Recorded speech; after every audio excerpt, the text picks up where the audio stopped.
Hi good morning. എല്ലാവർക്കും സുഖം വിശ്വസിക്കുന്നത്. ഇന്ന് നമ്മൾ ഉണ്ടാക്കാൻ പോകുന്ന നല്ല ടേസ്റ്റി ആയിട്ടുള്ള ഒരു പുതിന ചട്നിയാണ്. അതെങ്ങനെ ഉണ്ടാക്കുന്നത് നമുക്ക് നോക്കാം.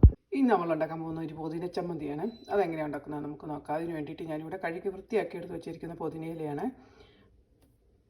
അപ്പോൾ നമ്മളൊരു പാനൊക്കെ എടുത്ത് ചൂടാക്കാൻ വെച്ചു. അതിലേക്ക് നമ്മൾ 2 സ്പൂണ് ഉഴുന്നിട്ട് കൊടുത്തേ.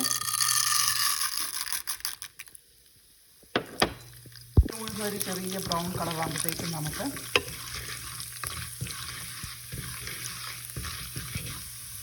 ഉഴുന്നൊരു ഏകദേശം ഒരു ബ്രൗൺ കളറായി. അതിലേക്ക് നമുക്ക് ഉള്ളി ഇട്ട് കൊടുക്കാവേ. ഒരു കഷ്ണം വെളുത്തുള്ളി ഇട്ട് കൊടുത്തു. ഞാൻ നിങ്ങൾക്ക് എന്തെങ്കിലും എരിവിൻ്റെ അനുസരിച്ച് നിങ്ങൾ പച്ചമുളക് ഇട്ട് കൊടുക്കണം. ഈ ഇതെല്ലാം ഒന്ന് വെന്ത് വരുന്നവിടെ വരെ നമുക്കൊന്ന് ഇളക്കി എടുക്കണം. അപ്പോൾ നമ്മുടെ ഉള്ളിയും പച്ചമുളകും ഒക്കെ നന്നായിട്ടൊന്ന് വാടിയിട്ടുണ്ട്, വെന്തിട്ടുണ്ട്. അപ്പോൾ ഇത് ബ്രൗൺ കളറാകണമെന്നൊന്നുമില്ല കേട്ടോ. അപ്പോൾ നമ്മൾ ഇത് നന്നായിട്ടൊന്ന് വഴന്ന് വരണം എന്ന് മാത്രമേ.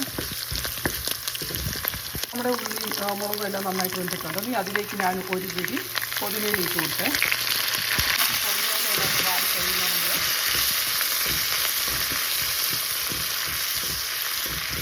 പെട്ടെന്ന് അത് ഇലയെല്ലാം നന്നായിട്ട് വാടിയിട്ടുണ്ട്. ഇനി നമുക്ക് ഓഫ് ചെയ്ത് വെച്ചിട്ട് ഇനി തണുക്കാൻ വേണ്ടിയിട്ട് വെയിറ്റ് ചെയ്യാതെ ഇതിനകത്ത് മല്ലിയില ഇട്ട് കൊടുക്കുക. മല്ലിയില വേണ്ടവർക്ക് മല്ലിയില ആഡ് ചെയ്ത് കൊടുക്കാം കേട്ടോ. അപ്പോൾ നമ്മുടെ തീയെല്ലാം ഓഫ് ചെയ്തു. ഇനി അതിലേക്ക് നമുക്ക് ഇത് ചൂടാറാകാനായിട്ട് വെയിറ്റ് ചെയ്യാമേ. ഒരു 10 മിനിറ്റ് നമുക്ക് വെയിറ്റ് ചെയ്യാം ചൂടാറാനായിട്ട്.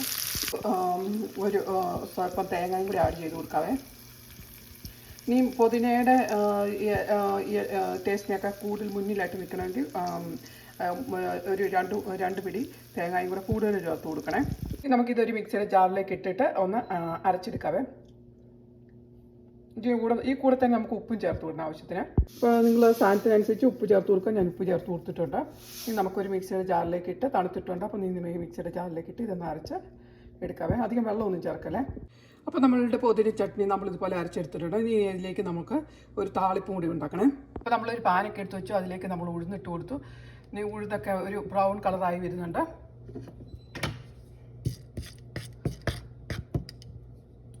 നമുക്കതിലേക്ക് നമ്മൾ സവോള ഇട്ട് കൊടുക്കാം. അതിലേക്ക് സവോളയൊക്കെ ഇട്ട് കൊടുത്തു. ഇനി നമുക്കതിലേക്ക് ഒരു സ്വല്പം ചില്ലി ഫ്ലെയിം ഇട്ട് കൊടുക്കാവേ. നമ്മളുടെ കടുക് ഉഴുതും എല്ലാം നന്നായിട്ട് പൊട്ടിയിട്ടുണ്ട്. ഇനി ഇതൊന്ന്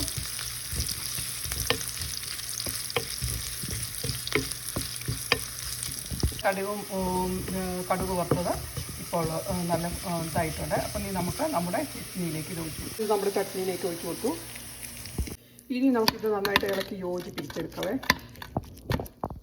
അപ്പോൾ നമ്മളുടെ നല്ല ടേസ്റ്റി ആയിട്ടുള്ള പുതിന ചട്നി ഇവിടെ റെഡി ആയിട്ടുണ്ട്. ഇത് നല്ലതായിട്ട് ഇഡ്ഡലിയുടെ കൂടെയും ദോശയുടെ കൂടെയൊക്കെ കൂട്ടാനായിട്ട് നല്ല ടേസ്റ്റി ആയിട്ടുള്ള ഒരു ചമ്മന്തിയാണ്. അപ്പോൾ നിങ്ങൾ എല്ലാവരും ഇതുപോലെ ഉണ്ടാക്കി നോക്കണം. എന്നിട്ട് ഫീഡ്ബാക്ക് അറിയിക്കണം. Thank you for watching.